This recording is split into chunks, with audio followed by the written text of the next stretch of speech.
في 13 فبراير 2021 شاب غيني بيبدأ مسيرته مع نادي برشلونة، وفي أول مباراة ليه يصنع هدف من 5 رعتهم برشلونة الألافيس، وفي 6 مارس من نفس السنة يسجل أول هدف ليه في الليجا قدام أوساسونا، ويبقى خامس أصغر لاعب يسجل لنادي برشلونة بعد ميسي وبيان كيراكيتش وبيدري وفاتي. ده لامين يامال ده ولا مين؟ اللاعب ده يبقى مريبة، أليكس مريبة، اللي بعد الماتش ده راح قال لإدارة برشلونة شوفوا ميسي بياخد كام وأنا هاخد أقل منه بباكو، وهو ده وهم التفوق. وهم التفوق او الاليجري سوبريوريتي هو لما واحد يفضل يضخم في انجازاته وانا والحديد التانى وسايب سلبياته خالص ولا كانها موجود. وده سهل جدا تلاحظه في اصحابك في الشغل، في الجامعه، في المدرسه، زمايلك على القهوه، زميلك اللي في الشغل اللي سايب الدنيا تضرب تقلب وقاعد بيحنتف في تاسكايه ويجي يقول لك بس ايه رايك يا عم التاسكات دي ارجنت، بس في ذمتك في حد يعرف يعمل زي دي؟ ولا حياه لمن تنادي. زميلك ده غالبا ما بيقفلش التارجت بس شايف نفسه برضه اجمد واحد، او انت نفسك بعد اول يوم في الجيم رايح جاي قدام المرايه وشوف الباي شوف التراي ايه انت لحقت. لكن في الكوره لما بنقول وهم التفوق غالبا بيتربط باسم واحد بس، هو كريستيانو رونالدو، علشان دايما هو اللي بيقول انا الافضل، انا الاحسن،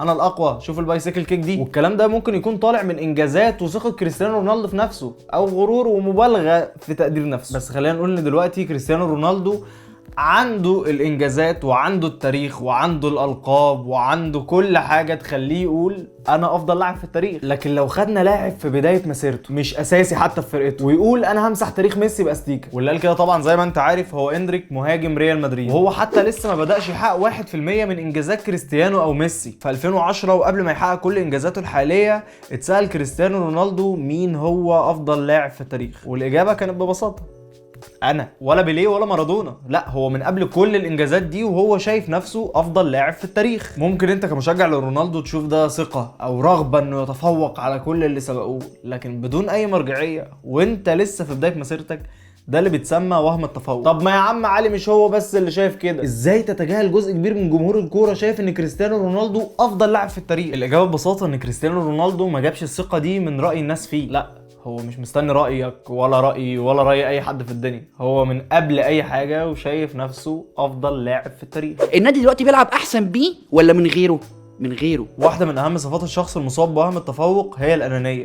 هو مش مجرد شخص بيبالغ في تقدير نفسه، لا انا اهم من اي حد تاني، انا رقم 1 في كوكب الارض. حتى لو لعبه جماعيه زي الكوره في اغلب الوقت بتعتمد على الفريق مش شخص بذاته. رالف راجنيك في فتره تدريبه لمانشستر يونايتد اللي كان كريستيانو رونالدو موجود فيها طلع تقارير كتير جدا بتقول ان كريستيانو رونالدو شايف نفسه اهم واحد في الفريق، ما بيلتزمش بالتكتيك ولا بيحب اللعب الجماعي، ودي حاجه انت نفسك ممكن تلاحظها في فتره كريستيانو رونالدو الثانيه مع مانشستر يونايتد حتى بعد ما رالف راجنيك مشي. والغريبه ان كريستيانو رونالدو ما بينكرش ده. لو فاكر مقابلته مع بيرس مورجان قبل كاس العالم هو نفسه قال ان اليونايتد ما تقدمتش من وقت السير، وجايبين مثلا رالف راجنيك المدرب اللي ما حدش بيفهم في التعليمات. خد دي بقى انا كنت مخبيها عليك، بس الراجل ده ما ينفعش يبقى مدرب اصلا. انا رقم 1 في كوكب الارض، انا رقم 1 في كوكب الارض. الاشخاص المصابه بالوهم ده او المبالغه في تقدير نفسهم دايما شايفين نفسهم قدراتهم العقليه اعلى من المتوسط، وهم اللي يقدروا يحكموا على اي حاجه احسن من الباقي حتى لو النكته دي حلوه ولا وحش. رغم ان كريستيانو رونالدو في الموسم ده سجل 18 هدف الا ان اليونايتد خلصت في المركز السادس، ورونالدو كان من اقل اللعيبه اللي بتحرك الكره لقدام، يا اما كان بيباصيها لورا يا اما كانت بتتقطع، وده كلام فوتبول ريف مش كلام انا. ومع ذلك في بدايه الموسم راح لرالف راجنيك وقال له انا اللي هعلمك تعمل ايه، انا ما بقعدش دك، عايز تعمل مدرب ليك ماتش كل 5 ماتشات انا مش هلعبه وهقعد اتفرج عليه من البيت، انا مش رونالدو بتاع زمان، لا انا مش لسه جاي لك من سبورتنج لشبونه، دلوقتي في تاريخ وارقام. Define what? To define if I'm one of the best of the history. To win one competition, 6 games, 7 games.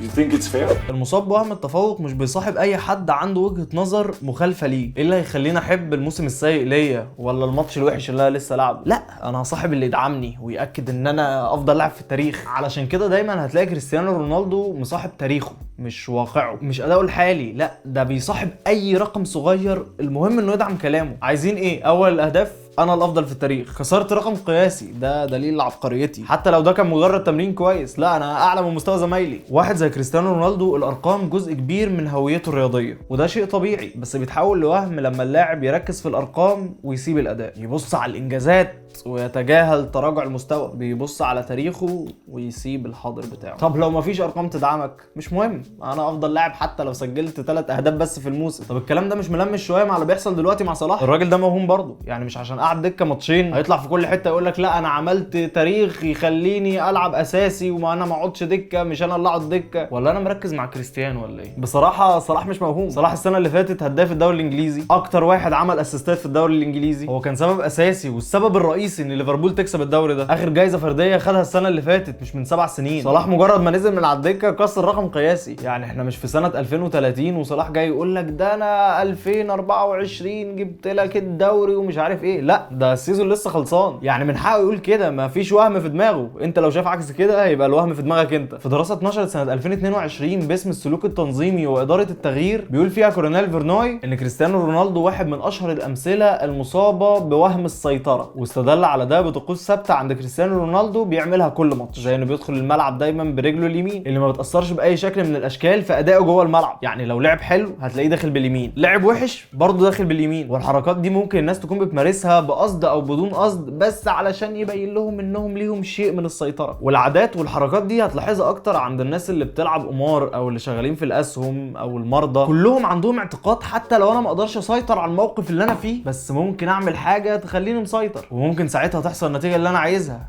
والحاجه دي ممكن تبقى ان ادخل الملعب برجل اليمين مثلا. Eu creio que sou o jogador mais completo que existiu. Minha opinião. Uma coisa são gostos. E eu creio que sou eu. Porque eu jogo. اخر مرحله في وهم التفوق ان اللاعب يصدق انه مش هينزل في يوم من الايام، انه دايما فوق، دايما الاول، دايما الاميز، دايما الافضل. وده اللي شفناه في نهايه حقبه كريستيانو في اوروبا. المستوى نازل، السرعه قلت، القوه الجسديه مش زي زمان، التحركات مش فعاله زي قبل كده، بس القناعه جواه هو انا لسه افضل لاعب في العالم. وده بيحصل مع نجوم كتير مش كريستيانو بس، وده سبب بيخلي النهايه مؤلمه اكتر، لان الواحد ما بيقبلش ان الزمن بيتغير وان النجاح مش دايم وانك لازم تبص لارض الواقع. لكن للاسف وهم التفوق بيمنعك تشوف ده، وينتهي بيك انك تبقى اسير لصورتك القديمه مش لاعب في الحاضر. اننا نقول على شخص ان ده عنده وهم التفوق ده مش معناه اننا بننكر انجازاته اللي حققها، لكن هو نفسه بينكر انجازات ناس كتير غيره في نفس المجال. لكن لو رجعنا لمثال مريبه اللي في بدايه الحلقه، بصراحه انا شايف ان كان عنده حق، لان دي فتره البيك بتاعته. لان يا صاحبي صدق او لا تصدق، الجون اللي سجله مريبه 6 مارس 2021 قدام اوساسونا يمثل النهارده 50% من اهدافه مع الانديه. ايوه مريبه في خلال 4 سنين من الواقعه دي ما سجلش غير هدف واحد كمان. والسلام عليكم.